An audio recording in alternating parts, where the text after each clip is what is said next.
Welcome to Historical AF. I'm Keena. Sure. I'm Marison Papanzer. And I'm Nachliel Sullivan. You can call me NJ if that's easier to pronounce. Yeah, well, my middle name is Joseph. So. Oh, okay, yes. The hillbilly makes pronunciation difficult sometimes for me. Yeah. Well, Natsalile is just a little, it rolls off the tongue. Like, you know. Yeah. We are a historian and some special guests delivering you the random and historical religious nugs you never knew you needed in your ear holes. I'm so excited you guys are here. You guys are joining me from Jerusalem with the time difference and then the Texas apocalypse. This has been pushed back a lot, but it's finally here. Well, you know, Jerusalem and apocalypse is like, okay, which one is it this time? You know, it's like we've heard that before. Apocalypse is our jam. Is there like a Facebook I'm okay in the Texas freezing of it? They used to have those things when there was an event, a catastrophe, you know, God forbid, people would say like I'm okay in the whatever on Facebook. That didn't pop up, but we did get a thing that popped up that said if you need food and water, click here, and then if you could give food and water, click here. So it created I saw that. Yeah. I saw that going around. Yeah. So that was really cool. My city luckily has a Coliseum type thing, and they were giving away 5 gallons of water to everybody. So that was really great. I'm South Central Texas, and I'm smack in between San Antonio and Austin. So there's a lot of resources where we are. So wow. That's great. But we made it. It's almost 70. It was 66 before we started recording. So I'm in shorts again. I'm like, finally back to normal. So tell everybody about you guys. So I grew up in the old city of Jerusalem, and a great part of my childhood, like many people who grew up in the old city after 1967, is we climb on rooftops. And I think the best metaphor for that is Aladdin. You know, one step ahead of the then. It's like hopping. All the rooftops are connected. It's not like you're jumping like Spider-Man, right? So I, as a kid, I'm talking like 7, 8 years old. I'm like, I wonder what happens if I climb up here. Like, where will I land up? And you're halfway across the little neighborhood. So I loved climbing up the roofs. That's how I got away from going to school sometimes. I just hide on a roof of some building. You also climbed the walls in school. Yes. Or I made the teachers climb up the walls. And my parents thought I was suicidal. I just thought I was Spider-Man, little difference of opinion. But I loved climbing up rooftops. And, you know, so that was a great part of the childhood. Everyone did that. Everyone did that in the old city. So until today, you know, I'm always the one who will go off the beaten path. You know, like, here's the road. And I'm like, you know what? No, I'm just going to go around and jump up and down and whatever. It's like, because rules are meant to be broken. Which is why he needs a partner for our podcast. Keep him on track and channel him. I see what you did there. I see what you did there. So, you know, I think a great hook for, you know, a podcast about Jerusalem and religion is there's this phenomenon in Jerusalem called Jerusalem syndrome. There was actually an episode in The Simpsons which shows this. It's people who come to Israel regardless. They're usually religious, but they can be Jewish, Christian, Muslim. And when they land in Jerusalem, they sort of think that they assume the role of a biblical religious figure, and they dress the part looking like, you know, Ceci B. DeMille, like vestments was there. They dress up like they wear the robe and they hold a stick. There was this man in the middle of town shouting Isaiah chapter and verse in English in the center of town. It's just like, it's like New York. One time I used to live in the center of town, and I was walking out of my apartment, and I like, this is, you know, there are bars and whatnot. I walk out and there's this guy just schlepping this enormous wooden cross down the main thoroughfare of Jerusalem, just bearing his cross, going along. And that's, you know, we get that here. You know, if the person who gets seduced into Jerusalem syndrome is Jewish, they'll be King David or King Solomon. We had Baptist. You know. There was once by the Western Wall 2 King Davids beating each other up. Yeah. Oh my God. King David, please stand up. Right. And you had this one guy who was like, he was playing a harp and selling his CDs, standing there. Now, apparently, I don't know what the story was. He was like a Jews for Jesus, like a half, like, I don't know. He was pushing certain kinds of missionary messages. And then these other guys, like, they didn't like that. So they just started beating him. It was just like crazy, crazy stories. Wow. There was one African-American woman who was convinced she was King David, and she wore a golden harp on her head. I remember I was in 8th grade, as in the center of town, and she was getting photographed and interviewed for a National Geographic episode, and I just asked, can my friend and I be in the background? So I remember that story. So yeah, that's just like, that's our neighborhood. And you have people who think they're John the Baptist or something else. Like and in the Simpsons episode, Homer becomes the Messiah of falafel and peace or something like that. That's what was happening there. That's Jerusalem. That's on brand. That's so interesting. But yeah, it's so symbolic to so many different religions. I can imagine it's just when people get there, they kind of get really overwhelmed with it and feel like they really need to go full on. Yeah, and we're really crazy enough without the extra crazy. So yeah. So I'm so interested for you guys to talk about this because there's really the perspective of living there and that being your normal is just so fascinating. Yeah, there's a lot of, just the news gives you such a tiny slice of what's going on here. And there's this kind of obsessive focus with that one tiny slice. And you don't get a sense for the overall picture. So right now we're sitting in my home and we live on the Jerusalem old train bike path. And if I go out onto the bike path right now, I'll hear people speaking Hebrew, English, French, Russian.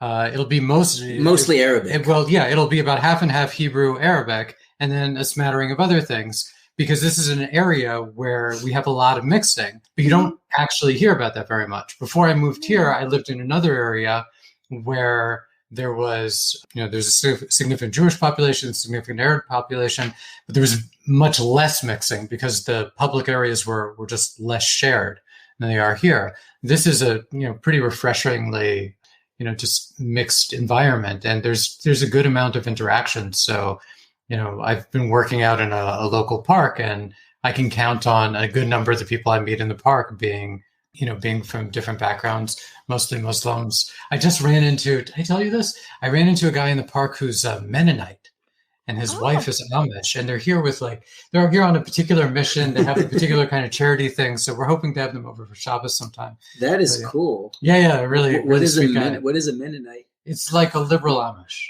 Yeah, very similar to Amish. Yeah, I think they can have some like technology. He listens to podcasts. Oh, that's advanced. Yeah. I love the idea of all the different cultures mixing and just being able to see so many different kinds of people. Amazing. There's this one guy, I might mention him later, a friend of mine who's a friar. He is an Armenian Arab Christian from Syria, born in Jordan. Wow. Okay, I didn't get tongue twisted yet. And he lived in the Holy Sepulchre. Now he lives in the north, but we met on Instagram back in the day when Instagram had natural reach. So we just met on Instagram, and I live in the old city, you live in the old city. We both like museums. We just caught up. We just started talking, and then we met. So he brought me into the Holy Sepulchre last January, gave me a private tour. I have the Holy Sepulchre's Wi-Fi password. What? It's crazy. He took me all the backwards. So I'm sitting there and I'm walking around and I have my little beanie here, and he took me around the neighborhood. So we walked into some Arab hospital, and I'm walking around, and I can pull off sounding Arabic, but my Arabic isn't great. So I'm just walking around with him, and then people see me and they go hello, father, hello, father. What an experience. Who can say that? That's amazing. And have you lived there your whole life, or have you? Born and bred. That's amazing. Born and bred. Yeah, not a lot of people can say that. We're a rare breed. He had a sojourn in New York. I grew up in Northern Virginia and then went to school in the Boston area and then went on a long hike on the Appalachian Trail. And then basically about a year after graduating college, I moved here with the idea that, I'd study. And my big idea was, okay, I want to see how people live Torah, because I'd studied philosophy and there were all these high ideas swimming around in my head, but I had no idea how to really implement it in daily life. And without really knowing anything about Jewish law, I had this idea that Jewish law would somehow connect those high ideas to how I eat, how I sleep, how, you relate to other people, those kinds of things. So I thought, okay, I want to go see how people live that. And so I moved here, and when my feet hit the ground, it was oh yeah, that's right, this is home. Yeah. Oh, that's awesome. And how'd you guys meet? How did we meet? At Kidditch. We met over drinks. Well, that's a deceptive way of saying yes. Well, Kiddish, I mean, like after Saturday services, usually after services, people sort of sit down and have some drinks and nosh and they talk and whatever before they go home to their families. So that's how we met. It's called a Kiddish. Think of like in Harry Potter, the Kiddish cup, we call it. Well, there's a conspiracy theory behind that too. Never thought about that. That's most important. So we met over Kiddish, which is, it's usually like, booze and guys and whatever. Like that's more or less what it is. Crass presentation of Kiddish. I mean, like maybe that's how it is in New York with those ridiculous synagogues. You have a point. In New York, they like here in Israel, I remember this that was like there's very little drinking here. There's first people of all, sitting down. That's because of the whiskey tax. A lecture of like an hour and a half, 2 hours. We're saying in general, whiskey is so expensive. Well, it used to be so much more expensive in Israel that they'd bring out like a 12-year shivas, and I would feel embarrassed asking for a refill. And then I moved to New York in 2013, and people are like pouring 18 whatever down, like fill it up. Here, take one. Like it completely threw me off. It took me a while to realize, okay, you can just drink. And then I come back to Israel, and I'm like, what is... So yeah, New York Kiddish is very different than Israeli Kiddish. Oh, that's really cool. And how did you guys decide you wanted to have a podcast? Well, we used to just have these interesting conversations. And I think you had the idea of making it a podcast because you have the previous podcast. That's right. Yeah, I had a podcast called Holy Madness, which I'm about to make available again online. You could think of it kind of as cultural criticism from the perspective of Torah, but with a lot of jokes. I don't know how to say it. I mean, like think of it like a philosophy podcast, but instead of the points of reference being like Plato and Descartes and Nietzsche, it would be Genesis and the Talmud and the Zohar and things like that. So I was doing that, and that podcast kind of petered out, and I was looking at starting some new projects, and now I have 2 podcasts. So this one, the Artifact podcast, and I have another podcast with 2 Christian co-hosts, and it's called Two Christians and a Jew. And the idea... Very descriptive. Very descriptive. I love it. The idea was I kept getting these questions from Christians like, there's this thing in the Hebrew Bible that I don't understand. What does this mean to you? Or I read it this way, but it's about Jesus, and obviously it couldn't be that for you. So what's this mean to you? So that podcast started for that. And Nachliel was, you were over here for Shabbat, and we were throwing around some ideas. And I was like, we should do that as a podcast. There you go. And because Nachliel has some expertise, not only in history, but also archaeology. And so I gave over this concept. So like, here's what you do. You're going to start with an artifact, like a thing, and then you'll get into the history behind it. And then you'll get into the philosophy behind it. And then you'll get into like the existential issues behind that. In other words, I get to geek out and we monetize our conversations. Right. I pitched him this idea, and he picks up the wine bottle, which I have moved off the table. And can't find it. And he pops out the cork. He pops out the cork from the wine bottle, and he's like, "This is the first artifact." And that was just to give you some background. That cork was from a winery established in. The details don't matter, but it was established in 1882 by a particular movement in Jewish history. And it was the first episode of our podcast. So right. Everybody can go and subscribe. And Beyond the Cork. Beyond the Cork, right? Below the cork, beneath the cork? Beneath the cork? Beneath the cork. Beneath the cork. So we just like all this history, because this is actually a class that I gave to my 10th graders, learning about Jewish history and modern Zionism. And I spoke about this winery in Israel founded by the Rothschilds and all that stuff. The Rothschilds. Yes. So it's just like, there's an example. Like, I can do this for so many different things. Let's Artifact Podcast. That's where the name came from. I bet my listeners are quaking because this is exactly the kind of history we geek out about. So good. So interesting, especially with this theme. We just kind of keep talking about religion, but how fascinating it is and how like the history behind everything. And all the links will be in the show notes. Yes, definitely go check them out. So if I can jump in here, I want to walk back a little bit before people started running over us for religious purposes. and like give a little bit of background before that. Is that cool? Yeah, absolutely. Okay. Some coordinates, I guess. Coordinates, prehistory. So, yeah. I am ready. When we think about Israel getting run over by empires, we can go all the way back to Abraham. And we have in the Torah, in Genesis, a record of this like proto-world war between two different alliances of kings. And so already there, you see there's this kind of empire conflict happening here. And then we have this weird episode with Abraham, where he goes and he buys land from a group of Hittites living in Hebron. What on earth are the Hittites doing in Hebron? Because the Hittites are an Indo-European people. They're all the way up in Turkey and central Anatolia. Yeah, what are they doing? What are they doing here? So, hold on to that thought, because if we go later into the book of Joshua, we've got Joshua vanquishing 31 kings. That's an awful lot of kings to cram into this little land over here.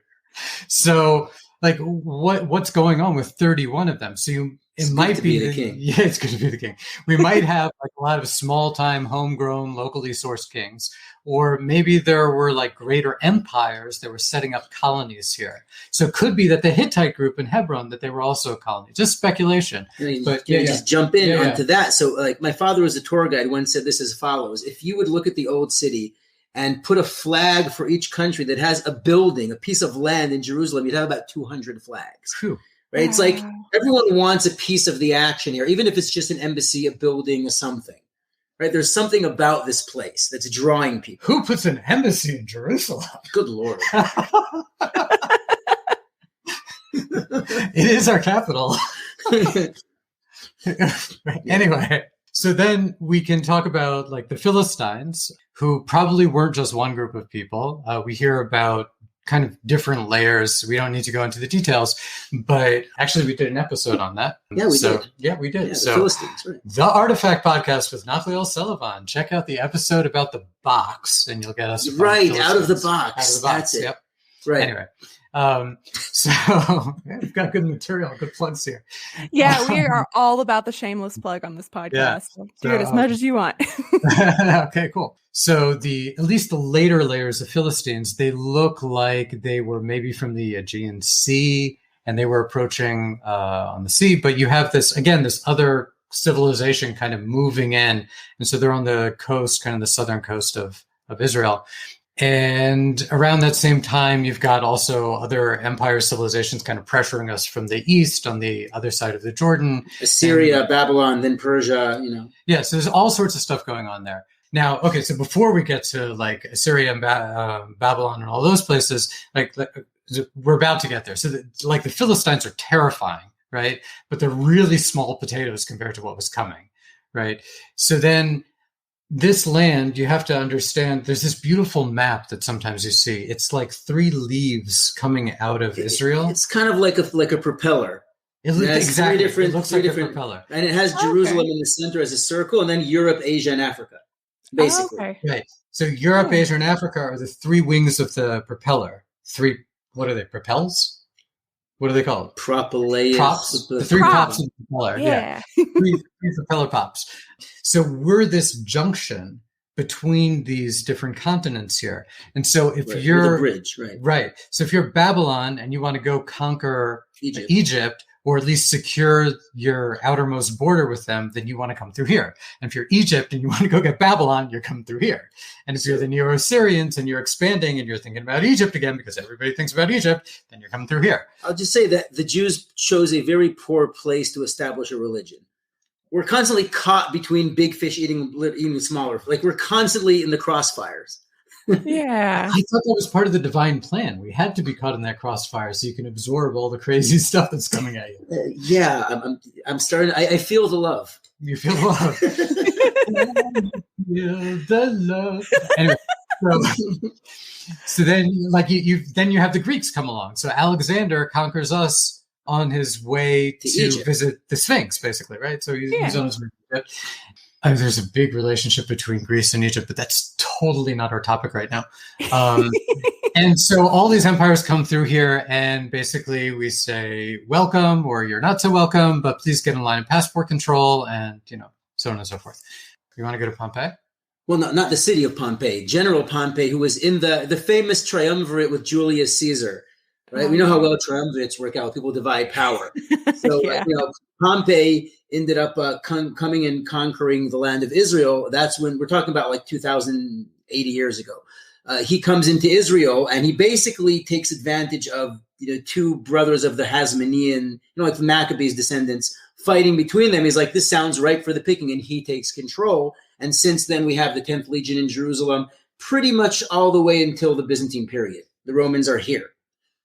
Right. So what we skipped over here is that a few important things. Yeah, a few important things. So here in Jerusalem, we had this temple. Yes, the center of religion. Right. So that's the temple that was kind of started by David and then built by Solomon. And then it was destroyed by the Babylonians. Nebuchadnezzar. Yeah. We were exiled. And then we came back kind of post-Esther. Right. Cyrus the Great, the famous Cyrus cylinder known as the Edict of Human Rights, small little cylinder in the British Museum. So that's Cyrus the Great really closes the Hebrew Bible as Cyrus making a proclamation saying, the Lord of the heavens has commanded me to allow his children, the children of Israel, to go and build their temple in Jerusalem. So that's sounds like a crazy, very like Jewish centric story. But then when that archaeology was found like 100 years ago in Babylon, it's like, oh, wow, this is part of an international policy that the Cyrus the Great had, enabling people to rebuild their temples under the auspices of the empire. It's like, wow. So that's like that's when the second temple began being built.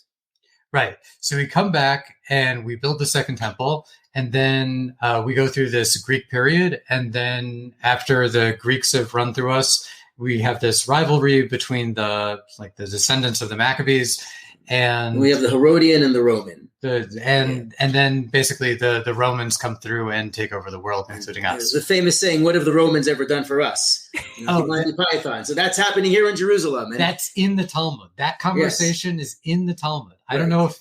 it's in the Talmud. Yeah, it's Masechet Shabbat, page 33. Okay, yeah. So that's a famous... 33. Yeah. Wow. That's a famous story where there's basically different sects of Judaism. Some are saying, should we support the Romans? Should we go against them? And there's one rabbi who's very pro-Romans. He's saying, look how many beautiful things they've done. They've built markets, they've built bridges, roads, sanitation, right? And then on the other hand, there's the other one said, yeah, but they're all doing that for their own interest. They don't really care. And then there's somebody else who said, like, I'm abstaining from the conversation. Yeah. And then there was one person who was a tattletale who went and told the Romans, and the Romans said, that guy got to get killed. This guy's going to get elevated, given grandeur, and the other one is just going to exile. I mean, the truth is the Talmud version is kind of better than the Monty Python. You could see like Monty Python doing a whole movie about that. I mean, like kind of almost like a sequel to Life of Brian. I thought that is Life of Brian. No, Life of Brian is like, well, it's in Life of Brian. What have the Romans ever done for us? Is that in Life of Brian? Yes. Oh, okay. Always look at the bright side of life. It's a...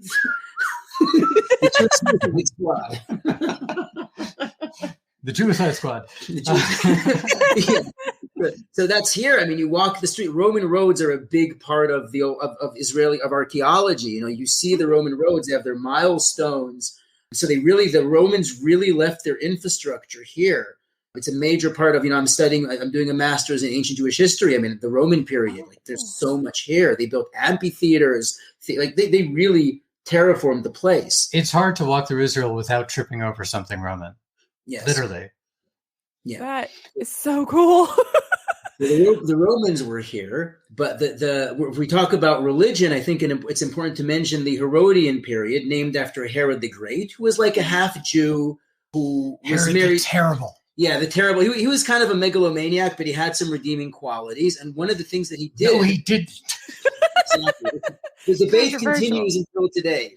He was the biggest builder of his time. He completely... Just to give you an example, there's a mountain in which he built a palace and he was buried in called Herodian, humbly named after himself. It looks like a volcano. Yes. It's a hill with a shaved top. Now, the story goes that Herod was walking in the area. It's near the Jordan Valley. And he points to his builders, to his servants, and he says, that's where I want you, on that mountain, that hill is where I want you to build my palace. And they say, what hill? And he says, oh, you're going to make the hill. Oh, gosh. So this guy, he really built. He really built. And what he did is he took the temple, the second temple, which was rebuilt, after Cyrus the Great, and like quadrupled the size of the surface by just elevating the surface of the Temple Mount, which is very small. But he did what he did, and he just made a large platform. He flattened out, which is the platform we have. Oh yeah, Herodian. That's Herodian. There right. You go. Yeah. I used to be able to see that from my porch. Oh wow! Yeah. Yeah. Oh, you guys, everything is so new here in the U.S. that it just blows my mind. I was doing a tour of Colonial Williamsburg with my kids and my parents, and my mother or father says to my kids, okay, so this building over here is really old. And my oldest is like, how old? And she's like, 400 years old. And my kids are like rolling their eyes like, 400 years old? I mean, that's like Ottoman. Yeah. My backyard is a wall exposed after 1967. In other words, after the 6-Day War, the place was in ruins and Israel was restoring things. And they uncovered a wall from Hezekiah, who built this wall 2,700 years ago. That's literally my childhood stomping grounds. Oh my So you gosh. tell me 400 years, that's cute. Yeah. The synagogue I prayed in growing up is a building that's about 900 years old. That is wild. Yeah, Texas is one of the older places that has, buildings, but it's still from like 1700s. It is so new. We're little babies. That's part of the great value of America. Mm-hmm. The new world, the chance to kill the native populations and start over. That's true. Yeah. Yeah, we talked about it last episode, and I didn't realize that this area was one of the most important indigenous areas for ceremonial and burial, and they just built dams on it and didn't even excavate. So there's just 11,000 years worth of artifacts that were destroyed to build a dam. And I could have said they didn't give a damn, but in this case, they did the whole damn thing. Yeah, damnation. Yeah, that's pretty damning. Pretty damning. Yeah. So to get back to our narrative about Jerusalem, as we Jews see it, conquering Jerusalem is about more than just running over us on the way to have it out with another empire. So conquering Jerusalem and destroying or controlling the temple is essentially about an attempt to, if I can get theological on you, to rival the God of Israel and concoct an alternative to his sovereignty. In other words, it's basically a rebellion against existence. So when somebody destroys the temple, we see this as very, very bad. And not just for us, but literally for everybody. Mm-hmm. It's not that we have all the answers, because obviously we're a hot mess and we screwed up everything for everyone. But, we do control the world, right? Just like all the anti-Semites think. Because we screwed up, as everybody knows from the Bible, God allowed these empires to run over us. And so there are theological implications to everything that's going on. And the great hope is that eventually we'll get sufficiently disabused of our illusions, that we'll be able to get beyond our fantasy worlds and actually, be about what's real and rebuild in a real way. And that will be for the whole world. That's the theologically, that's the vision of what the third temple is. In other words, we figure it out. We got our shit together, Mm-hmm. Sorry, is that? Oh, no. We cuss a lot. Why? It's the Bet HaMikdash HaShlishit. Oh, man. That was a Hebrew pun. Forget it. I mean, Nachel and his father are both punsters of the highest degree. They're unreal. And highest degree of verbal punishment. Yeah. And they'll do 3 or 4 languages at once. It's unreal. But anyway, the part of the point of that theological digression there is to point out that this makes our relationship to all these conquerors running over us very complex, because on entry-level mind, they're horrific. Galaxy mind, we brought them on ourselves and they're exactly what we need.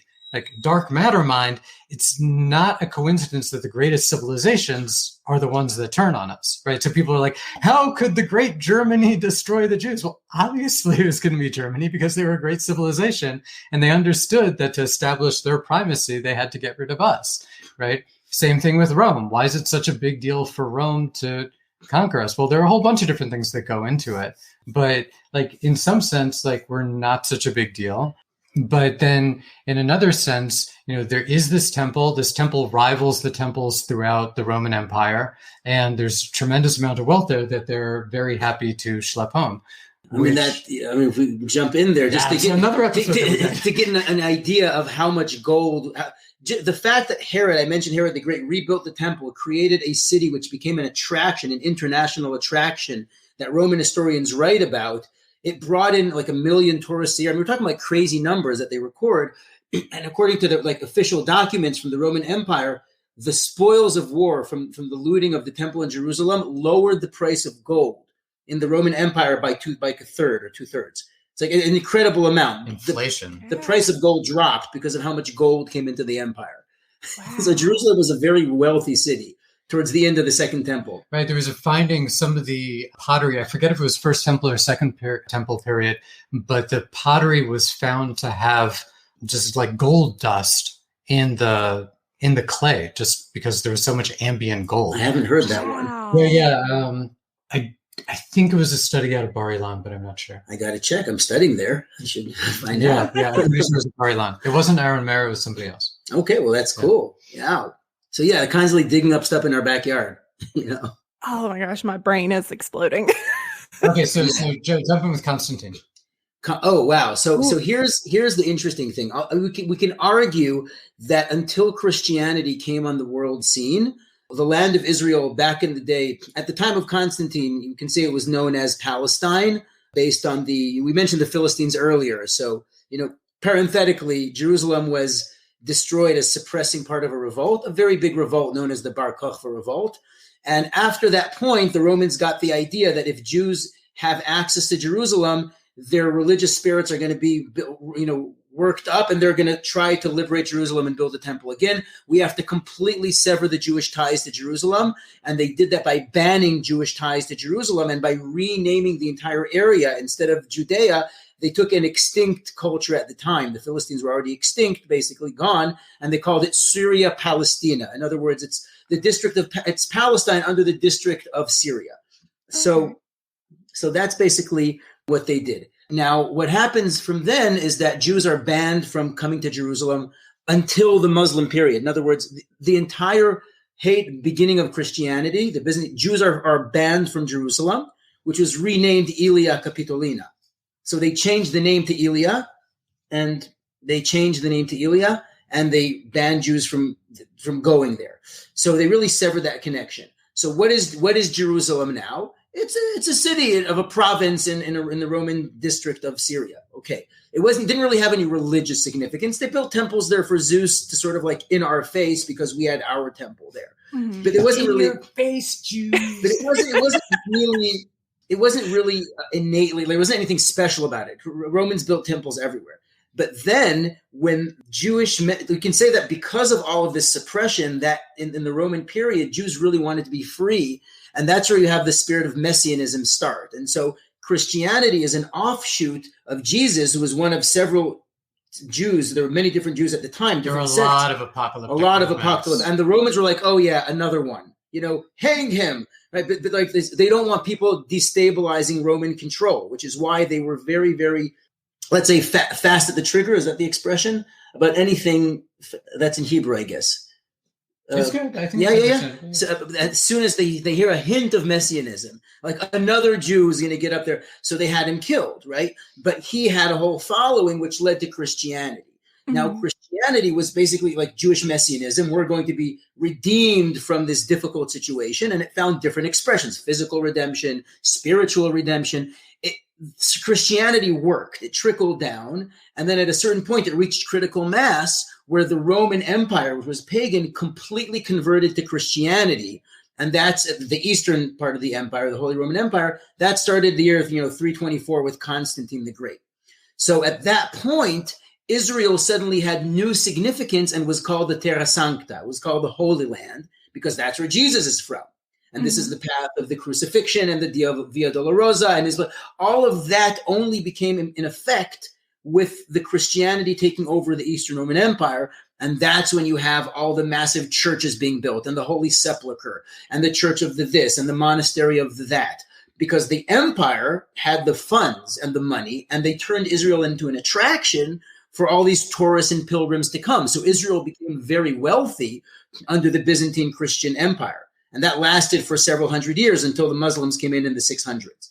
By the way, so one of the interesting chapters in all of this is Queen Helen coming along. This is Constantine's mother. Yes. Oh, yeah. She comes along in 326, and she goes through Jerusalem, quote unquote, identifying sites, basically. So she's like, this is the true cross, and this is the site of where Jesus was resurrected. This is where he's resurrected. This is she goes through. I dub thee. I dub thee this site, and we shall build a church here. So, I mean, that's why the Church of the Holy Sepulchre is built there. Right. She picked out that site. So, okay, I mean, like, maybe it's a bit of a chutzpah to come and, make up, like, I believe that this is where this should be. On the other hand, it's been very good for the tourist industry. It's good for merchandise. Merchandise. But anybody who's interested in doing kind of a deep dive into that, so there's a really fascinating historian who's done great work on memory named Mary Caruthers. And she's done work on the early Christians and pilgrimages. I think she's talked about this both in Rome and in Jerusalem. She's got a great book on memory, several great books on memory. So that's just like a nice historical thing to throw out. Show notes, yeah. Yeah, definitely. We talked a little bit about Queen Helen last episode about the relics that she brought back all this stuff, and all the churches were like, gimme, and like the stairs, and Horcruxes. Yeah. I mean, I think for Jews, this one is really weird, like the whole relics thing, because we don't do that. We bury. Definitely different. Like we associate like impurity to anything that's from a body. Like if you touch anything that's from a dead body, you have to like immerse yourself, clean yourself. It's considered impure.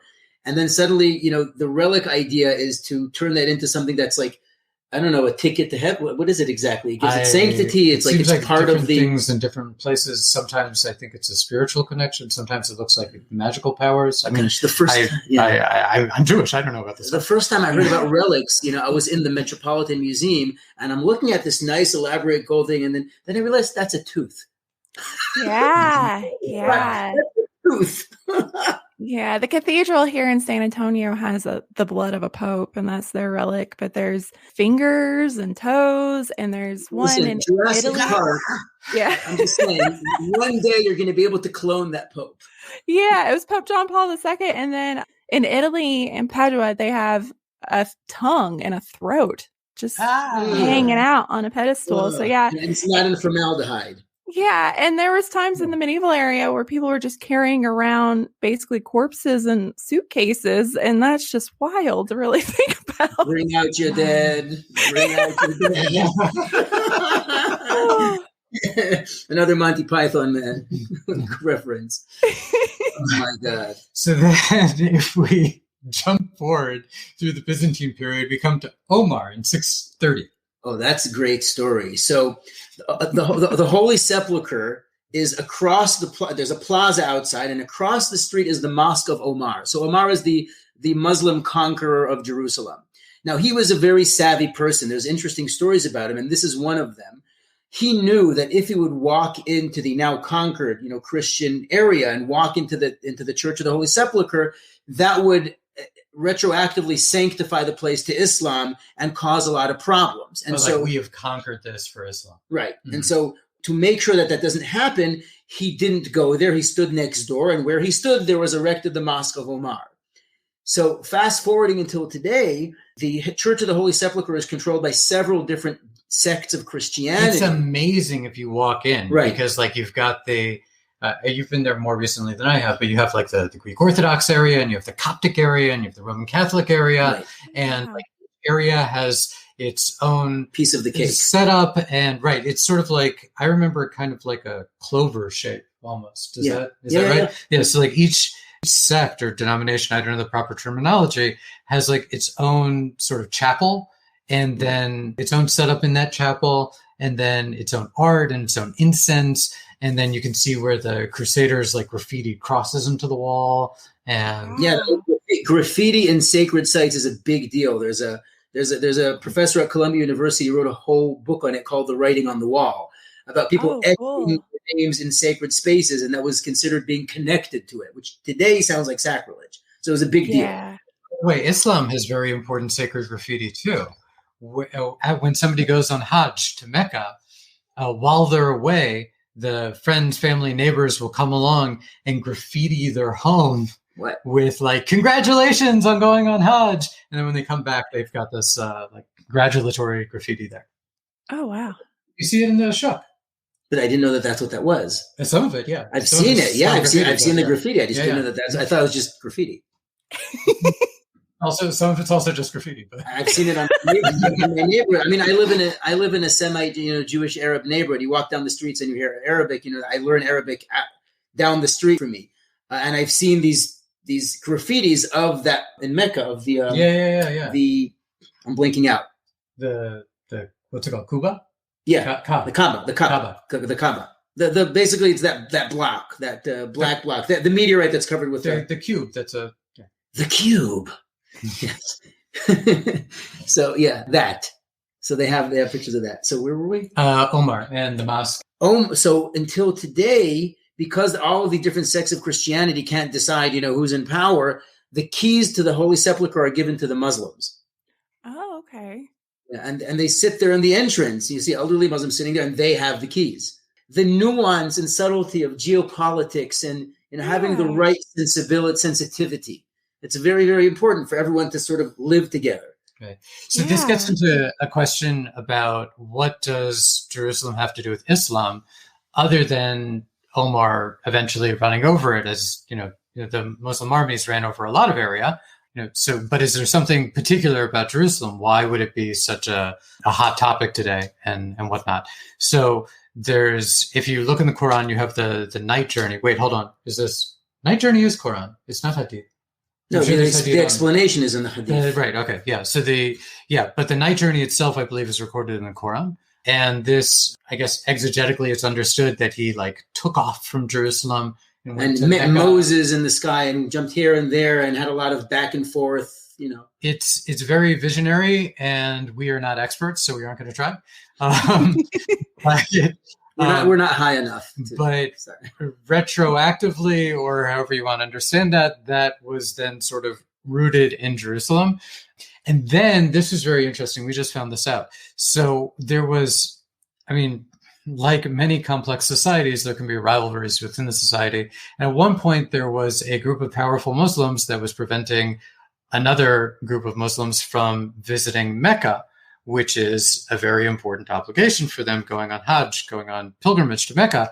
And that apparently is when Jerusalem started to become like a big thing. They reinterpreted, those passages, like saying that place there in the edge, El-Aqsa, which is like means there at the far edge of what? Of Mecca, of Medina. They turned it into Jerusalem in a certain way. Like they reinvested meaning into Jerusalem. Yeah. So now Jerusalem became this sort of like backup tourist site for people wanting to go on Hajj. Now, then you have the Dome of the Rock that was completed in 1691 by Al-Walid. But we just found out that this might have been originally a Byzantine church, the original structure, which maybe we could push back even further, because before you had a Byzantine church there, you would have had a temple to Jupiter there that was Roman. They do say that the stones of the Holy Sepulchre from that same period were made from stones of the Second Temple, which were turned into stones of the Temple of Jupiter, right. Zeus, Jupiter. Yeah. Right. So it's a lot of stuff is being reused. Yeah, right? A lot of recycling. Very efficient here. So one point about the Dome of the Rock that a lot of people miss, on the Temple Mount there, you have the Dome of the Rock with the golden dome. That's not a mosque. Right. It's a shrine. It's a shrine. Next to it, you have an enormous a mosque called the Al-Aqsa Mosque. But those are two separate structures. So the Temple Mount there that's where the temple used to stand. And even the Waqf, which has been engaged in all kinds of revisionism because of contemporary politics. The Jordanian police. Yeah, it literally means like endowment or something like that, because they're supposed to be in charge of taking care of Muslim property. And so, but it has this kind of militaristic police presence on the Temple Mount. Yeah. So even that organization was calling it the Temple of Solomon into the 1930s until, recently it became politically expedient. Politically expedient to revise their literature on that. Yeah. But inside the Dome of the Rock, you have a rock, hence Dome of the Rock. Very descriptive. Yeah. And that rock's a big deal for us, actually. And that's probably why it became a big deal for them. Do you want to say something about that? Oh, I could say, first of all, that location, the famous picture of this golden dome, which was only turned into gold like 40 years ago by King Hussein of Jordan. So it wasn't always gold. So that was a donation maybe 40, 50 years ago. Good donation. Yes, good donation. He said it's very nice. It's gold. But the inside there's a stone which has an interesting Jewish tradition behind it. But in terms of architecturally, that was part of the floor in the Holy of Holies. Where the Ark of the Covenant was, where Indiana Jones should have been looking for it. So it was there. Like that was the floor. So that's the location of the Holy of Holies in the second and first temple. You can Google this and see the stone, by the way. Yeah, I guess if I can grind an axe and if anybody wants to blow back against me for this, you're welcome to. You can find me on Twitter at Marasimpa.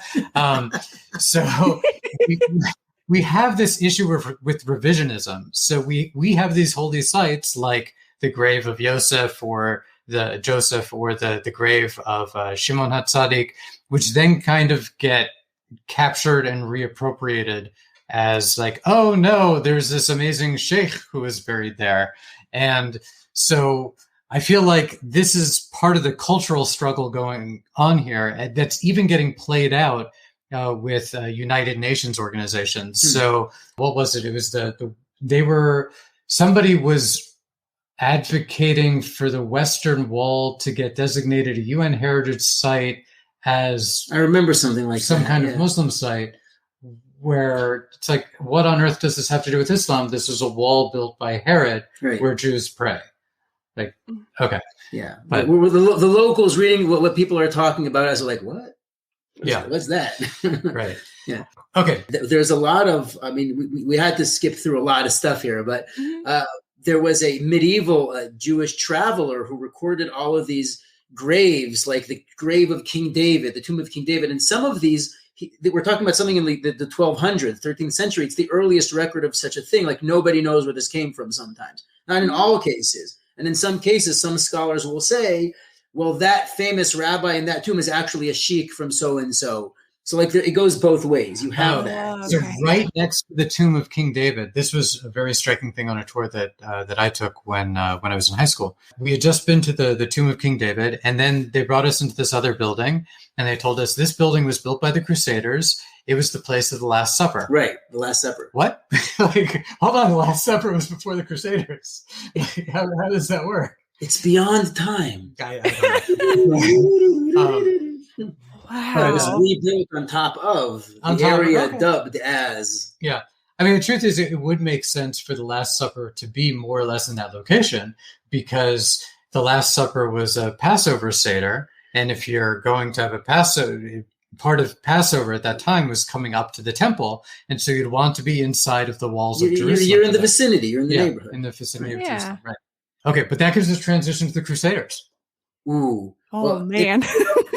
So the Crusaders are it's very ambivalent if you grew up with Legos, because I used to play with the Crusader sets. Legos are the issue. I love the knights, like the Crusaders, and you realize that in the West, people grow up hearing about the Crusaders in a very particular light. And then in Judaism, especially on Tisha B'Av, which is a day of lamentation, we lament and read about all these Jewish communities that was destroyed by the Crusaders on their way, on their holy crusade to Israel to rescue it from the infidels or from the Muslims. I mean, that's before they even arrived here. Right. So on the way, they just demolished entire communities. That's also not just Jewish communities, by the way. As they were going through the Eastern Orthodox Empire, they were taking out Christian communities too. Like, it was really, the Crusades did a lot of damage. Right. Yeah. And so The idea of the Crusaders really was like there was a lot of. It's basically like, I mean, we can relate to that today. There's people in positions of power who make you promises of redemption and cleansing of all your sins. So they take all the worst of society and they make them promises, just go on this holy crusade and you will be cleansed. And so all these people are like criminals, and what they go through and they pillage and loot and et cetera. And then they get to the land of Israel and they fight these wars. And so on behalf of the kings or in their fancy palaces. Yeah. But here's a good point where you can see progress in Western culture, because eventually you just send them to Australia.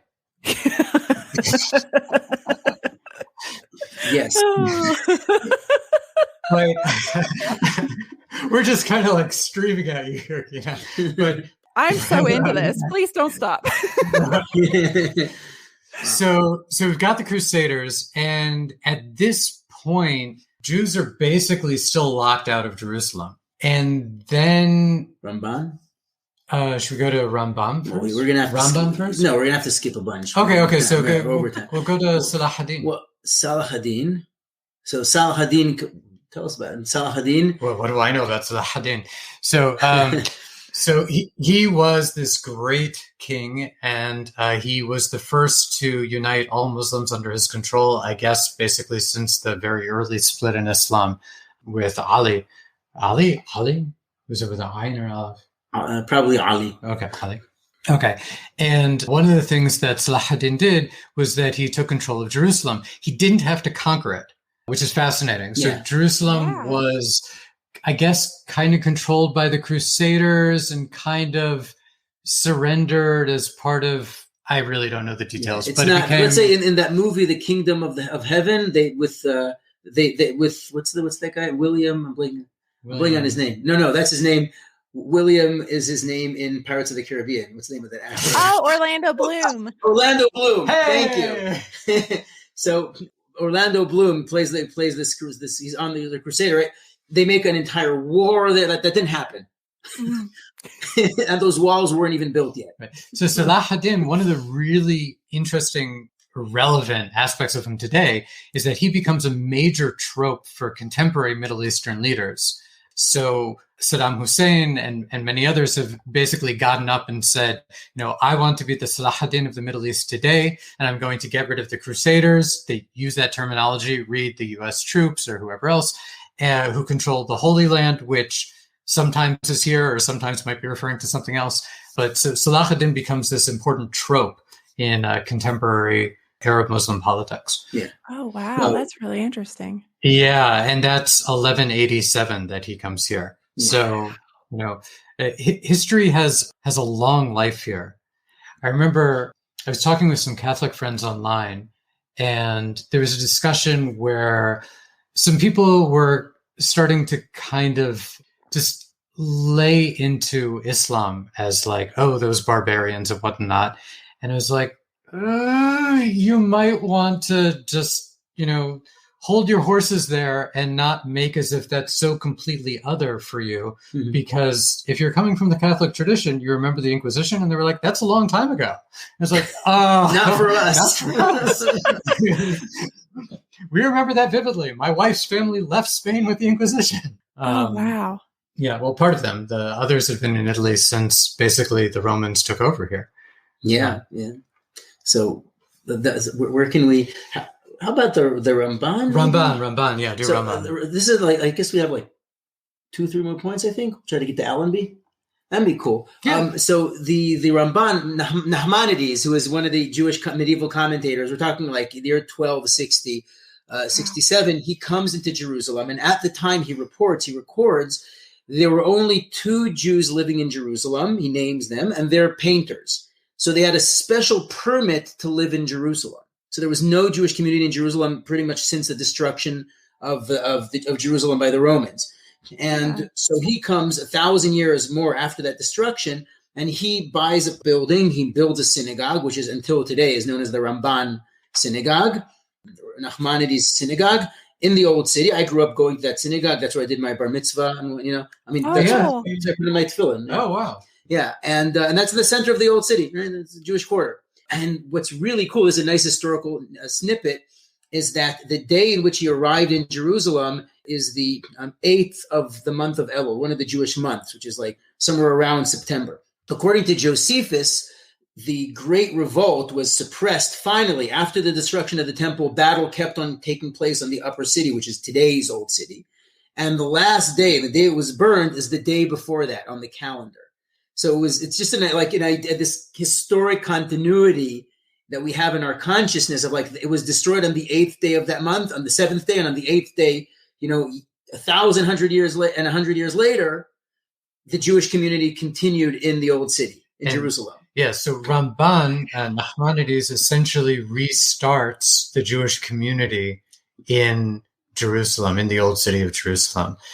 And then we have this is jumping ahead several hundred years, but Ottomans and Allenby, I think, is great. Yeah, I mean, I guess one important footnote is that the Spanish Inquisition leads to. So Spain was probably the biggest Jewish community. That was the golden age of the Jewish community. The golden age of Spain. I mean, Poland at that also had a huge Jewish community, but Spain was really like the intellectual center of Jewish life at the time, right. And a huge Jewish population.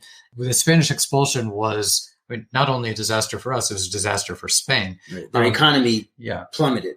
But that wound up sending out Jews across basically Asia. And going from Christian controlled, like Inquisition controlled, the Christianity to Muslim countries. And so many Jews, joined, they went to Amsterdam, they went to they went to Florence, right? Like the Renaissance is the height of Florentine Judaism, which happened at the same time as the Spanish Inquisition. But many Jews went to Turkey. And until very recently, the Turkish government took pride and we took the Jews in. We're protecting our Jewish citizens. It was a big deal for like 500 years. Yeah. One thing about the Spanish expulsion, because these are terms that people hear pretty frequently. We talk about Ashkenazi Jews and Sephardi Jews, right? Have you heard those terms before? Yes, I've heard those. Yeah. Okay. So Ashkenazi Jews are Jews who are, I mean, there's a lot of different kinds of Ashkenazi, but Poland, Germany, Russia, Eastern Europe, Eastern-ish Europe, that kind of stuff. That's where my family was before they moved to America, before I came here.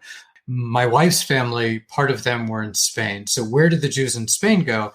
They went literally all over the place. Now, Spain was this cultural powerhouse. And when they diffused, through North Africa and the Middle East, going all the way out through the Silk Road, they carried their culture with them. And because the culture was so sophisticated, it wound up kind of resetting a lot of the defaults. So we talk about Middle Eastern Jewish communities very frequently as Sephardi. Sephardi is literally Spanish. Like, in what sense is an Iraqi community Spanish? Well, Iraq absorbed a lot of the cultural influence of Spain because of that. It was funny, Dafka in the case of Iraq, because Iraq was, the major center of Jewish learning. Remember, for Iraq, years. You think of, the first temple was destroyed by the Babylonians. And since then, there's been a Jewish community in Babylon. So Iraq, Babylon is like, we are the old timers. Who are you guys? Right? We're the real deal. Right. Basically, up until the time of the rise of the Ba'ath Party in Iraq, you had a very, very vital Jewish community there. I had no idea. That is so cool. Yeah, a Jewish community more than 2,000 years old in Iraq, which was, huge centers of Jewish learning for hundreds of years was there. And okay, so we should keep moving then. Yeah. So here, I think there's a nice way to wrap up is that the Ottomans, and I'm not talking about those couches. So when the Ottomans get comfortable, when the Ottomans came to Israel, that's like the year 1516. That's when they conquered Israel. They were in Israel all the way, or Palestine, all the way until their defeat in World War I. And when they were defeated in World War I, General Allenby came into the Old City. And this is a beautiful story. So to backtrack, several decades before him, Kaiser Wilhelm II comes in with his chariot. And of course, the Ottomans want him to come in because he's going to make some very nice donations. And the Ottomans were all a lot about, bakshish, getting the money, like that. So everybody knew if you want to get anything done in the Ottoman government, all you got to do is to grease the right hands. That's everybody. It's called bakshish. So that was just part of how that was standard procedure. Welcome to the Middle East. Welcome to the Middle East. We like you very much. and he would not come in without his chariot and his 4 horses. So the Ottomans blasted a hole in the wall and opened up today the road into the Jaffa Gate where the public transportation goes through, because he would not get off his horse. So that was get off his high horse. Wouldn't get off his high horse. Kaiser Wilhelm II, right? Like, of course, he wouldn't get off his horse. General Allenby, there's some footage of this online. You see, it's a very impressive horse. And he comes in, and they just conquered the Ottomans. He gets off his horse, and he says, I want to walk into Jerusalem like a pilgrim.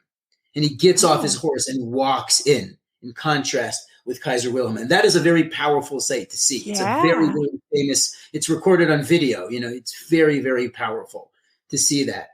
And what they say is that when the Ottomans lost the war, Jerusalem was still, in part of the battle. The British didn't even know they won the war yet.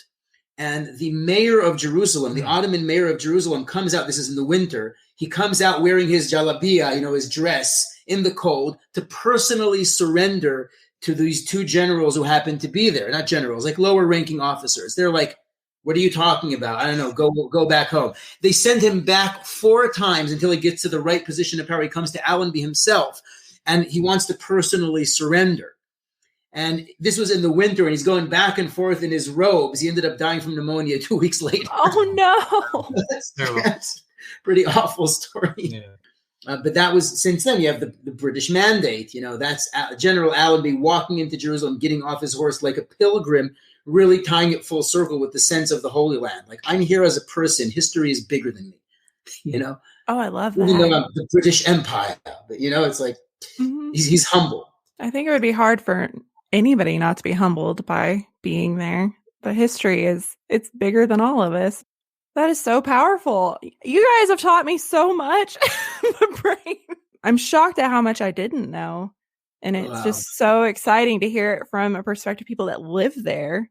Like you said, you can see these artifacts and temples, and it's amazing. You have to come and visit us. Come and hang out. I want to so bad. Yeah, like I said, my sister had a trip planned, and so it'll be postponed. So maybe I can just hitch a ride.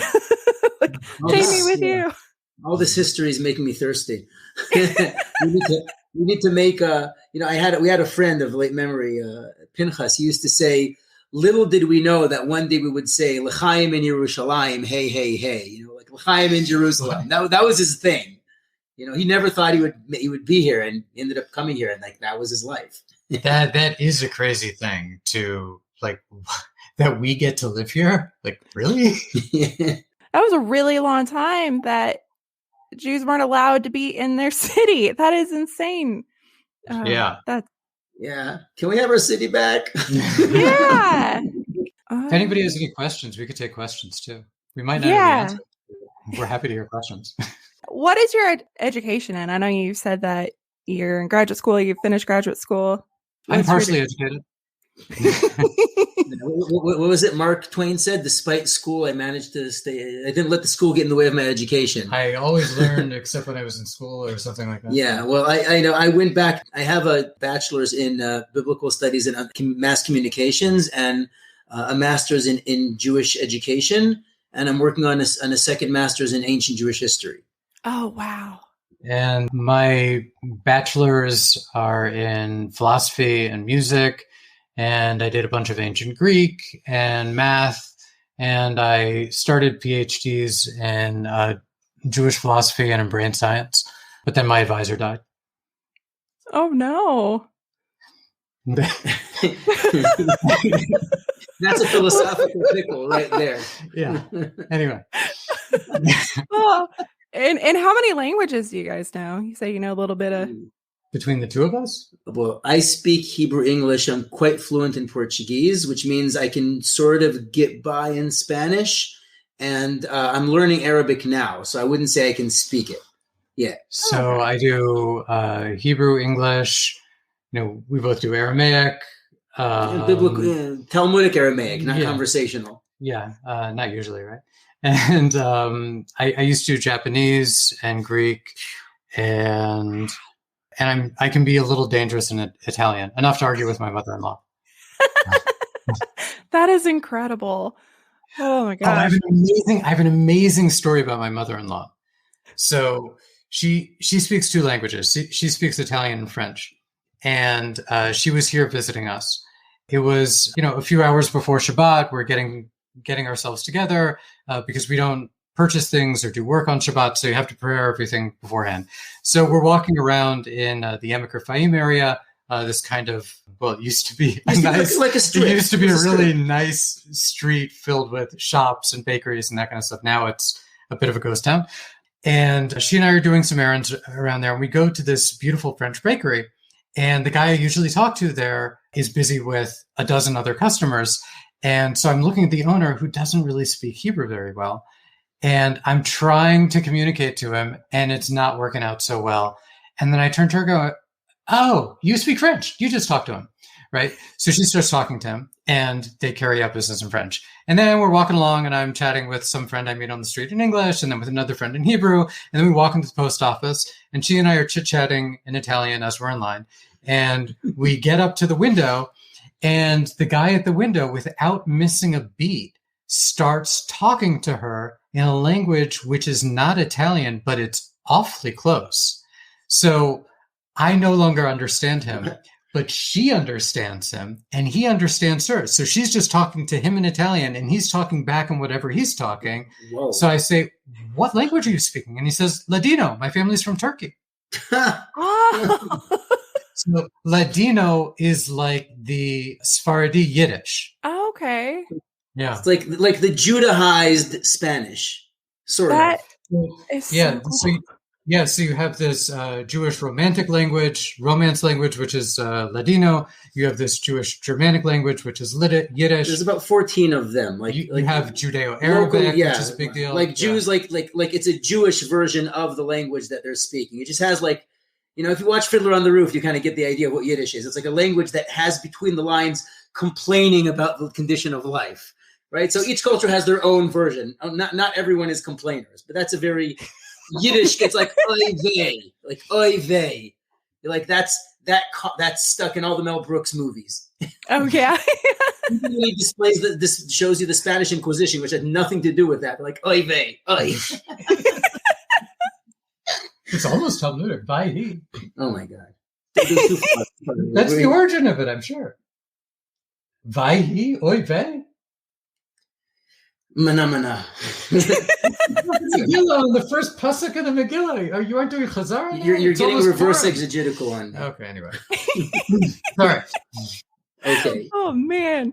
COVID over there. You guys still have stay-at-home orders, or are you masked still? Or we're in a sort of in the middle of almost reaching half the population vaccinated to having easing up restrictions. Shops are beginning to open up, but you need to have a limited amount of people. Everyone's walking around wearing masks. Today was the first day in a long time that my kids were physically back in school. Yeah. Oh, okay. Yeah. Yeah. And people are worried that that's going to lead to a fourth lockdown. We'll see. Yeah. What can you do? We're all just doing what we can. Yeah, we're trying to. Lockdown, fourth election. Yeah. To speak about the apocalypse, isn't that the crazy mutant in the X-Men? Oh, never mind, I'm geeking out here. I don't know. Yes, I know that there are not mechanical solutions to these things that really work. So we all have to. Yeah. Hold on to your respective religions and pray for the best. Exactly. Do you guys have a lot of pushback over there for people that don't want to get vaccinated or anti-vaxxers, or is that a uniquely United States? You are getting that. I know a lot of friends who are doing that, especially Jews from the former Soviet Union, because they're like, this is 1984 all over again. Even if the vaccine part is correct, the way the government's going about it, it's too much power, too much control. We don't like this. And so I've argued myself blue with one of my old roommates about that. It's like, he won't have it. It's it's not about the vaccine. It's the fact that they give you a special passport that says has been vaccinated. Yeah. And that gives you I don't like that. I'm allergic to that. You have people like that. Yeah. Yeah. Okay. So for my segment, I did random and my word was vestments. And that was given to me by Taru, who is my Patreon from Finland. And she's the best. We're going to switch gears and go a little Catholic. I am not Catholic, so bear with me. I am not ashamed to say that I sought out like a Catholic Bible study for children to see where to start. I was like, explain it to me like a child. You know, Protestantism is not very ceremonial on purpose to really distance itself from Catholicism. So up until I was a teenager, my family wasn't very religious at all. So I had no concept. And I went to a Catholic funeral once, and I felt culture shock like I had never felt before. So a lot of religions do have vestments. So that includes Catholics, Eastern Orthodox, Anglicans, Lutherans, Episcopalians, and there's a few more. I know Methodists have a form of the robe, and a couple of Protestants have a little bit, but not all of them. So it's a little more confusing. liturgical Protestants? Yes. Yeah. For the sake of this story, we're going to stick with Roman Catholics and what the Vatican says. Vestments were originally just everyday garments of the ancient Roman world. The only difference is that if you were going to use it for the church, it had to be meticulously cleaned and it had to be like purely white. And that was the only rule in the beginning. All right, so the Greeks believed that the tunic that draped from the shoulder was symbolic of the body and its movements. They believed that the envelope and cloak around the body with the head in the center expressed the spiritual and intellectual perfection of man. Roman world is intellectually perfect. Yes, that's very true. In the Roman world during the 2nd century, the dalmatic, which is a loose unbelted tunic with a very wide sleeve, came about. It was the outer garment worn over a long white tunic. And interestingly, it was striped. And for the most part, it was the outer garment still worn by Catholic deacons today. Katona costume. Like Joseph's Technicolor coat, the stripes. Yeah. And then around the 4th century, modifications began to be made to the form of the garments. It was also about this time that the stole began to be used as official symbols of holy priesthood. So what's a stole? I have pictures. It's like a thin thing of fabric, and it's really long, and then it drapes around your neck. So like in the U.S., yeah, we have stoles for like graduations and stuff too here. Mm-hmm. Mm-hmm. Yeah. All right. So this is like a little drawing. No, got it. Got it. All right. Oh, now I got what you're talking about. Okay. Yeah. Something to look at while we go through these. The first mention of the special liturgical garments for sacred worship came from Theodoret of Cyrus. Pronunciation. This is about 457 CE. In his writing on church history, he noted that in 330, Emperor Constantine presented the new church in Jerusalem a sacred robe, which was to be used by the bishop at baptisms and at Easter. Again, talking about the old history. So 330 was the first time somebody's like, oh yeah, this particular, wear this. Documents during this time also reflected the fact that many were divided on the question of special liturgical vestments. For instance, the early Christian author Tertullian, yeah, that's it. See, the hillbilly, I just cannot. Rejected special dress, while Clement of Alexandria advocated for it. So Pope Clement I, during his pontificate in the 1st century, noted that bishops should be distinguished from people by costume, but not doctrine. Things are a little changing. So in the beginning, everybody looked the same. They just had to be clean. And then now the church is saying we have to look completely different than everybody else. Set us apart. About the 6th century, these tunics went out of fashion in civil life, but retained its services in the church and developed into the various forms of liturgical vestments we see today. By the 9th century, the plain vestments of the old tended to be more and more elaborately decorated. And they're an art form in their own right. So especially Byzantine era, the gold and the patterns, it's absolutely beautiful. Yeah. And it's around this time that the gloves appeared. So now they're wearing the silk gloves that also have gold and all the elaborate designs on them. The mitre, or the ceremonial headdress, is started to be seen on all of the bishops. Those are the pointy crown looking hats. Okay. The Pope wears one. Yeah. Marriage. Yes. That guy. When would they wear silk gloves? Would they just part of the whole thing? I wonder, can you wear them? Must you wear them when you're dealing out the host during Eucharist? Yeah, what were you saying?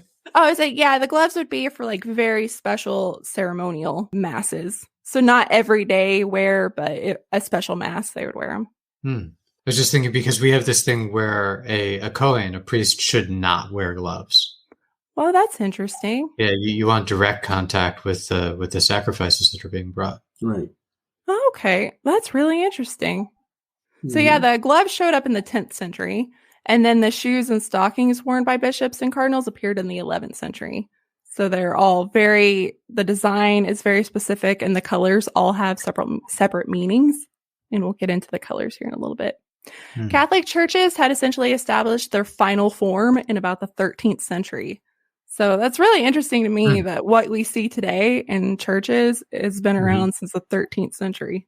They are nothing but if not traditional. I'll give them that. And I guess like you'd have these different kind of reform movements like the Dominicans and the Franciscans who would probably rebel against some of the, like they were going in for simple, right? Yeah. So there's definitely, sects of Christianity and other religions that the focus is more on being as modest as possible and more purity. So yeah, you will see that. Things like Eastern Orthodox and Catholics, they stayed pretty elaborate. There are some, even today, some popes that choose to be more simple. And then there's other popes, like we'll talk about, that brought back all the very bougie stuff. It's all very different depending on like John Paul didn't wear the pink shoes, and then from Germany, what was his name? He brought back the pink shoes. Benedict the 16th. He brought back a lot of the fancy stuff because Pope John Paul got rid of a lot of the really elaborate and over the top stuff. And then Vatican 2.0. Yes. So there was a vestments controversy that arose during the English Reformation. A huge part of that was like deciding whether or not they wanted to keep this. Like, should we have vestments going forward or not? And a lot of it was initiated by John Hooper's rejection of clerical vestments in the Church of England under Edward VI. And then later it was brought up again under Elizabeth I. So that could be his whole episode in its own that I'll probably do someday. But it's just really interesting that they were trying to distance themselves from Catholics as much as they could, and they wanted to keep some stuff. But I found it really interesting that the clothing was kind of the thing that was like right in the center. Like, should we have ceremonial garb or not? Like, what does that mean for where we go? All right. So beyond the historical circumstances, the sacred vestments had an important function in the liturgical celebrations. The fact that they were not worn in ordinary life was part of that. So it showed that as soon as you put this on, it was time to celebrate something divine. And all this is from the Vatican. So it says, one might say that the camouflaging of the minister's body by the vestments depersonalizes him in a way. The idea is as soon as you put these on, you are a symbol of Christ and you're no longer man. So it kind of elevates you. He who performs the liturgical function does not do so as a private person, but as a minister of the church and an instrument in the hands of Jesus Christ. The sacred character of the vestments also has to do with their being donned according to what is prescribed in Roman ritual. At the beginning of his vesting, so that's what they call putting on this outfit, he washes his hands, recites an appropriate prayer. Beyond the practical hygiene purpose, this act has a profound symbolism insomuch as it signifies passage from the profane to the sacred, from the world of sin to the pure, to the sanctuary of the Most High. The washing of the hands is some of the manner equivalent to removing the sandals before the burning bush. Hand washing is a big deal in our temple too. Yeah. Well, also foot washing. Also foot washing, yeah. But only in the temple. Yeah, when I'm talking about priests, that's not rabbis. Rabbis are not priests. No. Oh, okay. Yeah, just footnote. Yeah. All right, so putting this on. So they've washed their hands, and the first thing they have is the amice. So it's a long rectangle linen cloth, and it has 2 strings. So they place it over their shoulders. Well, at first they put it over their head and say a prayer, and then they put it over their shoulders and wrap it around, and then they will tuck it into the collar. And I saw one priest say that, it covers your clothes, but then it also catches your sweat. It's just like, as a purpose, it helps with that too. So, and then it has 2 strings, so they wrap it around, and then it comes down and wraps at their waist. And it symbolizes purity as well. So there's a lot of purity references in all of this. So if you're a priest, you might be wearing like a sweatsuit underneath. Yeah. It's a lot of layers that I did not realize. They must be so hot. All right. So until 1972, the amice was an obligatory vestment that you had to wear it. Now it's kind of optional, provided that when you're wearing the rest of it, you can't see your underclothes. The amice is associated with the, quote, helm of salvation. While putting it on, the priest would say, quote, Lord, give me strength to conquer the temptations of the devil, end quote. So then the next layer is the alb, which is that white plain robe. It's white linen worn by the priest during Holy Mass. It symbolizes the innocence and purity that should be adorned the soul of the priest who ascends to the altar, similar to the white you wear after a baptism in Christianity. While it is white in the Western Church, it can be any color in the Eastern Church. Over the alb and around the waist is a thing called a cinture, which is this little ropey thing on the... I mean, cintura means belt in Spanish. Yeah, that's exactly what it is. So it's a cinturón. It's a girdle. Mm-hmm. And again, it kind of looks like the cord you have at graduation. So yeah, it's very thick cord made of wool or any other kind of material similar. And it also symbolizes purity. For deacons, priests, and bishops, the cincture may be of different colors, and that is dependent on the day. So if it's a certain feast day, it might be a different color. That's not a karate thing. No, it's not. So next is the maniple, which is this arm thing right here. And it is a liturgical dress used in the celebration of really high Holy Mass in Roman Rite. And it fell into disuse in the years of the post-conciliar reform, even though it was never revoked. So you can use it, but most people don't use that anymore. The stole, so down here in the bottom right, is a distinctive element of the raiment of the ordained minister, and it's always worn in the celebration of sacraments and sacramentals.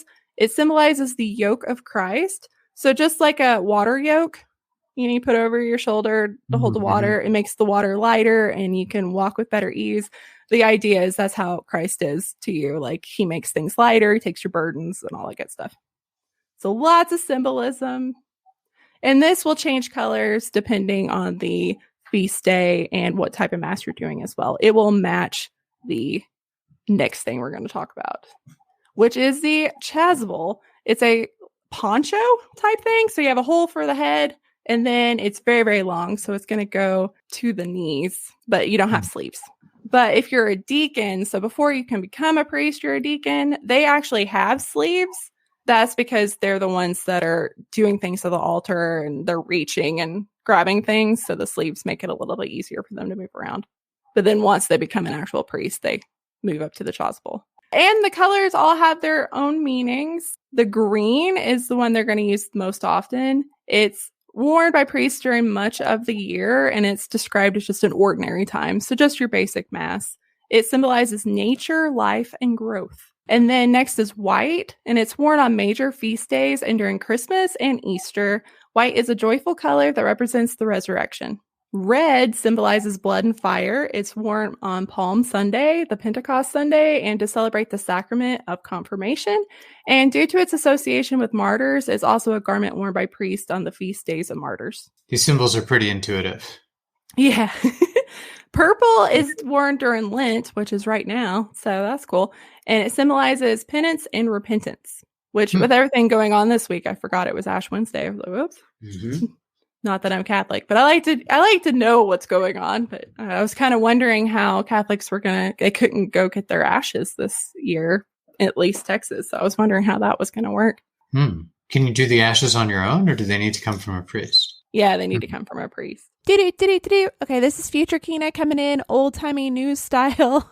I did find out the answer to this. So in San Antonio, the San Fernando Cathedral Archbishop sent out a dispensation on abstinence and fasting, and then ashes were distributed later on that Sunday when the weather got better. Okay, take it away, Pasquina.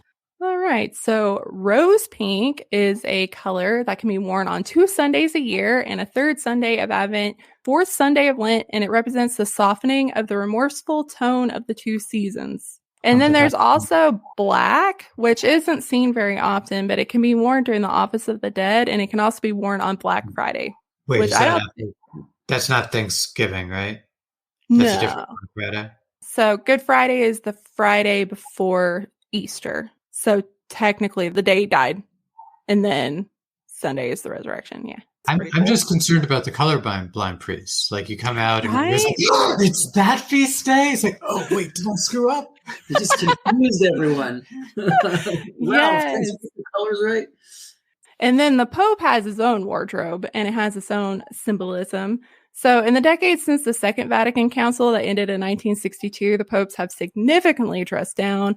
They got rid of all the gold and all the jewels and all the crowns and stuff. Like we talked about, Pope John Paul was like, we don't need that. So, see, that's the thing. When you've got Italian popes, they're all like really high style, the fancy Italian suits. And then, you bring in a Polish pope, and he's like a very simple guy. Yeah.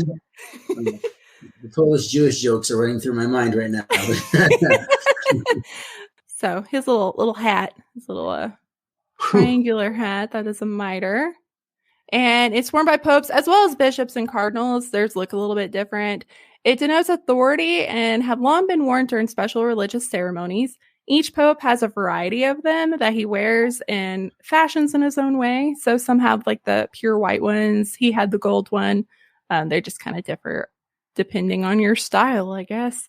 They have different heights. Here we go. Whoops, wrong. So that's why the bishops in chess have that shape. Yeah.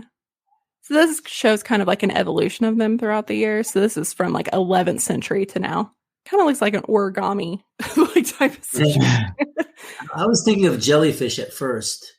Oh, yeah. Yeah, they do have little dangly bits. So historically, the Pope would wear red shoes. We talked a little bit earlier. The red is said to symbolize the blood of the martyrs that have died. While Pope Francis is often definitely pink. Yeah. They're supposed to be red. Lots of blood references. But yeah, blood's really big in Catholicism, like the blood of Jesus, the blood of the martyrs, blood. It's very interesting. It's probably weird to other religions being like drinking the blood of Jesus and eating his body. Because even Baptists do that, not as often, and it's not real wine or anything, but you have the grape juice and the cracker to symbolize the Eucharist, but it's cannibalism. It is cannibalism. I was holding back. Yeah. We're like, all roads lead to cannibalism on this podcast. And Pope Francis has opted for brown shoes instead of red, but Pope Benedict XVI before him was all about the red shoes. So again, they all can pick their own little styles. Francis seems to be a little bit more toned down than Benedict. The Santa hat. Oh. Is that for Christmas? Winter. It's his winter style. Okay. It took me a second to realize that that's a serious picture. It is. Yeah. Wow. Oh, man. So, yeah, Benedict brought back a lot because nobody else wore this hat for a really long time, but he brought it back.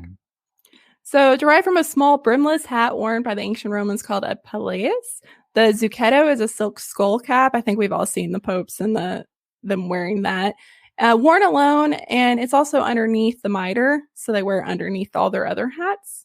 And then the color of it represents the wearer's rank in the church. So the bishops wear purple, cardinals wear red, and then white is used solely for the Pope. The pallium is a thin woolen shawl worn during Mass and on special occasions. So that's your cape. It's also called a cope. And it goes all the way down to the floor. It's typically been very symmetrical, runs down the center of the Pope's body. Popes before Benedict XVI occasionally wore like an asymmetrical Eastern style one, but after him, he brought back like the fur line and red and all the really fancy ones. And then most senior fashion designers, like, we're going to make the Pope fabulous. Yeah, I was actually looking at some YouTube and it showed like the papal fashion people that make these and they embroider and stuff. So I mean, there's people that are doing it. I'm sure there's some that are, historical that they might wear for maybe like their, I almost said coronation. That's not the word for Pope. What's it called? You probably have really interesting restoration work on. Oh, I'm sure. Oh, to be a Vatican historian. The things you could see there, I would die. The archive. Oh, it's my dream to know what's actually in there. Take the menorah out of the Vatican basement. Yeah. Oh, they have everything from every religion. They've been hoarding that for centuries, too. So this in the picture is a red velvet cap with ermine fringe called a kamaru. And it looks like Santa's hat, but it's worn only by the Pope and only in winter. And I just like of all fashion statements that you want to bring back, that's what he went with. Which, I mean, do you, Pope? But I was like, you look like Santa. And then there's a summer equivalent you wear this fancy little hat. Oh, there you go. Keep the sun out of your face. Yeah, it's called a Saturno, and it's wide brimmed. It's red as well, and it gets its name from the resemblance of the planet Saturn and its rings, which I found really interesting for the Catholics to have anything named after, like Saturn, which was a very pagan, god reference. That's what went in my head, but probably not. Maybe it's just a planet. Maybe I'm overthinking it. And Saturnalia is in the winter anyway. Mm-hmm. And unlike the winter hat, this is not unique just to the Pope. So other bishops and cardinals can wear these as well. So a mantum is a long cape that the Pope wears as a sign of their authority. It fell out of use, but it was revived again by Benedict XVI. Seems to be a running theme. Like anything that everybody else was like, nah, we're good. He's like, no, bring it back. They're like, oh, here we go. Here's his fancy little coat. Wow. Wow. And he looks like a king. Like it looks like royalty. It looks like he's draped like Queen Elizabeth's capes when she's in her little throne thing, and he's sitting in like a little throne thing. So it's very. He is royalty, right? I mean, that's the idea. Yeah. The throne. Whew. Wow. That's great. Okay, I know what I'm dressing up as for porn. 5 days to 5 prepare days to get that thing embroidered. Do you think it lended to me? No. So this bad boy is from the 8th century, and it went into the 20th century, but they were coronated using a 3-tiered crown called a triregnum or just a tiara. This thing is huge, and it is just... How did this thing last? Like, where was it? I mean, it's just been at the Vatican, but they stopped using it, but it must be worth millions, if not billions. The amount of jewels, and how heavy would that be? It's just pure gold. So like many of the finer vestments, tiaras went out of style following the Vatican II and the decree by Paul VI. Paul actually renounced a special tiara made especially for him by the city of Milan, and he only wore it briefly at his coronation and then was like, nah, I'm good. So there were different ones. So this might be that. I'll have to look to see which one that one is. But they have these like museums, and the Vatican has, some of the super old ones. I don't think anybody can actually see them. But the last one was auctioned off, and it was purchased by American Catholics, and it's on display at the Basilica of the National Shrine of the Immaculate Conception. So it's in the U.S. And the last one to be worn was 1963. But that's a huge crown. Be concerned about it falling off my head. It falls off, and the little cross on top breaks off. And say, oh yeah. I have to send that back to the Vatican workshop. How do you sneeze? You don't break your toe. So, Kina, if you got to be the Pope, what would your Pope name be? Oh, Lordy. Francis? I was trying to think of some of the funnier ones from like way back. Oh, in the comments, we've got some good Pope name suggestions. Oh, God. Zephyrinus, Hyginus. Hyginus, I like it. There was a Pope Conan. Oh, I get that reference. My name means Conan, like the barbarian. Okay. I would be Pope Contentious. And then, like, another cool thing, the Pope has his own special ring called the Fisherman's Ring. It's technically the official seal, and it's exclusively only to him. So a letter written by Pope Clement IV to his nephew in 1265 includes the earliest known mention of these rings, and it was used for sealing all his private correspondence. A new ring is cast for each pope as a general practice of the tradition, and it will have a relief image, and then it will have his name inscribed into it. And then upon his death, the ring is used ceremonially. It's destroyed by a hammer. Have you ever seen the Da Vinci Code, the third one? It shows them doing that. They have like a chisel. I just read the book. Okay, yeah. So the one about the plague. Oh, the third one. I can't remember what it's called. There's more than one Da Vinci Code? Yeah, I thought there was. It's Devils and Demons, or Angels and Demons. Yeah. So the Angels and Demons sequel, and then I think there's a third one. But there's one. It's about a plague, and they're at the Vatican, and they break the ring. What is the when the Pope does the Pope die? Is that a spoiler? Yeah. So Whoops! Spoiler. Dan Brown leg? Inferno. Okay, so his Inferno. Okay, Dan Brown's Inferno. So if you've seen that movie, it shows Ewan McGregor breaking the ring. In 2018, the Metropolitan Museum of Art had the Heavenly Bodies exhibit, which was really, really cool, and explored the fashion's ongoing engagement with, vestments. It featured papal robes and accessories from the Sistine Chapel's, is it a sacristy? Oh man, I suck at words. And many of which have never been seen before. So the Vatican lent out vestments that had never been seen by the public for this exhibit, which is really interesting. I remember that exhibit, yeah.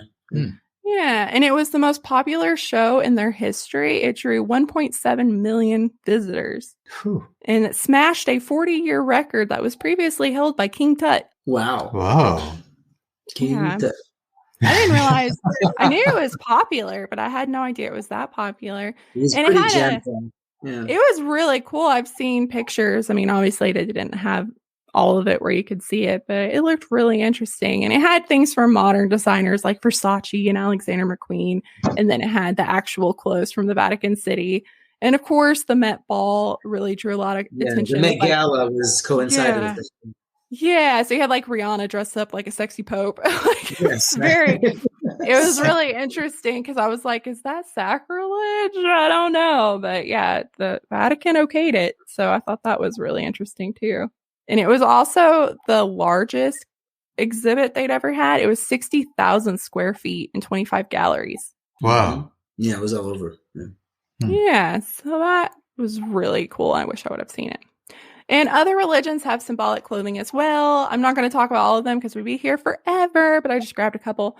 So there is not a religion really locally, universally, that does not have some sort of relationship between the body and God. So it could either be like what you put into your body or what you put on your body. There's a connection. So that's probably why clothing has been so symbolic. So for priests, this is for very special occasions. Every day they still have things called cassocks, which are just those black robes that have the 33 buttons, which represents the 33 years of Jesus's life, which I did not realize that was how many buttons they had. Well, Dante also has the 33 repeating motif in the Divine Comedy. Through the Comedy. The 33 canto, 33 lines in each canto. That's what Inferno is about. It's Dante's Inferno. It's really interesting. I mean, if you like Dan Brown books, some people hate them, but I thought they were interesting. Take it with a grain of salt. So a lot of religions have the God-body connection as a means of showing modesty. So they have plain clothing. They have veiling. A lot of religions talk about being pure. So lots of white clothing. So for example, like Mormon missionaries, they're called elders or sisters. They wear very modest clothing and hairstyles. Women have to wear blouses and skirts or dresses that go below the knee. And then men wear business suits. You've ever seen a Book of Mormon, that outfit. I think one of the most interesting things about the Church of the Latter-day Saints is their undergarments. I don't know if you guys saw the news when Mitt Romney was running for president, but people were fascinated by their undergarments. And it's just really interesting. So it's called a temple garment, and it is a two-piece. And you get it at your endowment ceremony, and you have to wear it day and night. And it's required by all adults that go through the ceremony to wear it. And it is viewed as a symbolic and a literal source of protection from evils of the world. So if you've ever heard people make jokes about the magical Mormon underwear, that's where that comes from. It's that they believe it protects them. So I just remember everybody talking about the magical underwear. And I was like, what is happening? Why is this on the news? You missed out on American history and you're starting from scratch. Is that the first thing you want to know? And of course, like in Islam, you have the hijab, headscarf worn by women. And a lot of them start wearing it at puberty as a symbol of modesty and their religious faith. I found this really cool blog by Arsalan Rizvi, and she talks about the symbolism and why she as a woman wears them, which I thought was really cool. She says that hijab literally means the curtain or the veil, and it's best understood by exploring the Islamic concept of modesty. Muslim men and women are required to be modest while mingling with unrelated members of the opposite gender.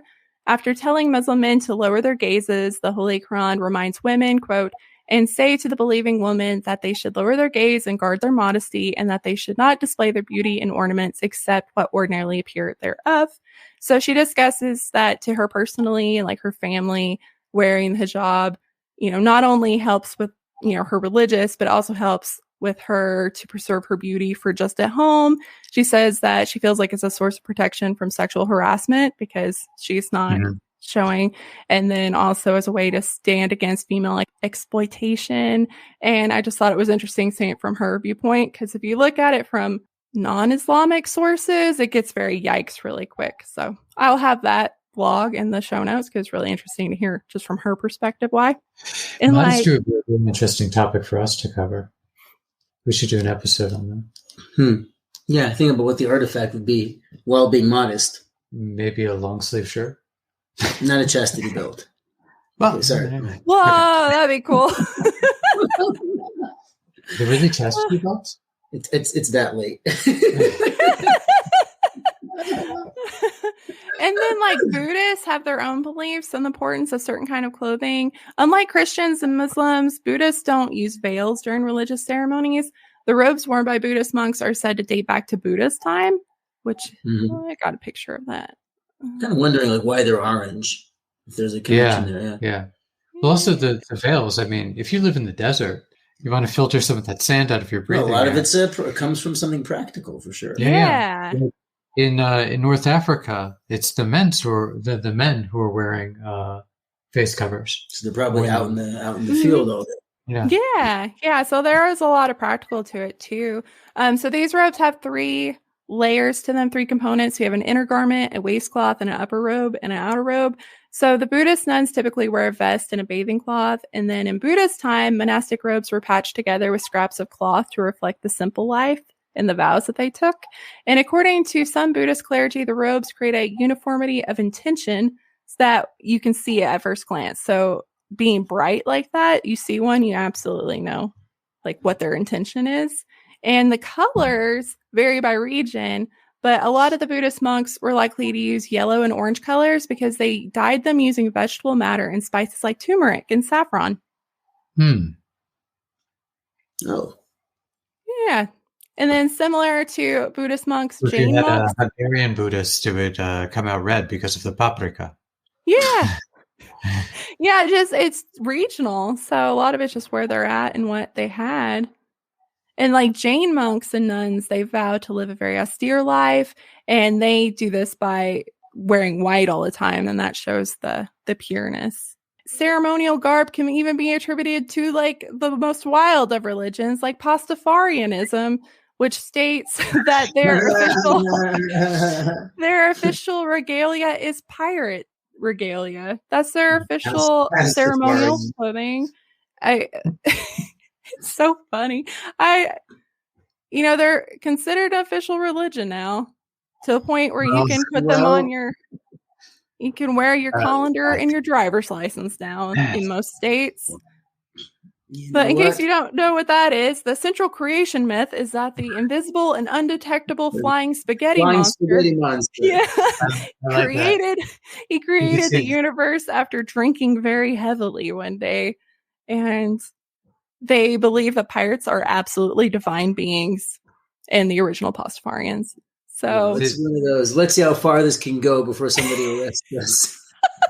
It's true, and it's been a big fight with them trying to wear the colander and driver's license because some people were trying to equate it with wearing a hijab, and of course, it's kind of a slap in the face to be like, my Pastafarianism is as important as your Islam, and that gets a little problematic. I think there was a scene in the movie The Hitchhiker's to the Galaxy where they walk into this it's like a service scene where they talk about the great nose shall sneeze existence into whatever it is, and you see everyone with these they have these nose I don't know what to call it, these nose garments. It's just so funny how they just orchestrated a religion that's it was like a chapel in there, and everyone's like, hey, true, instead of amen. And that was so funny. How they designed all the costumes based on that idea of the universe being sneezed by the cosmic nose or something. Yeah.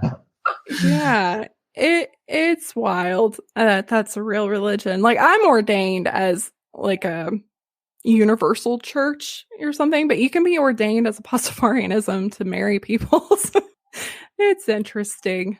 I became a justice of the peace for a day to marry my best friend in America. I mean, I didn't marry him, but I did his marriage to court. Yeah.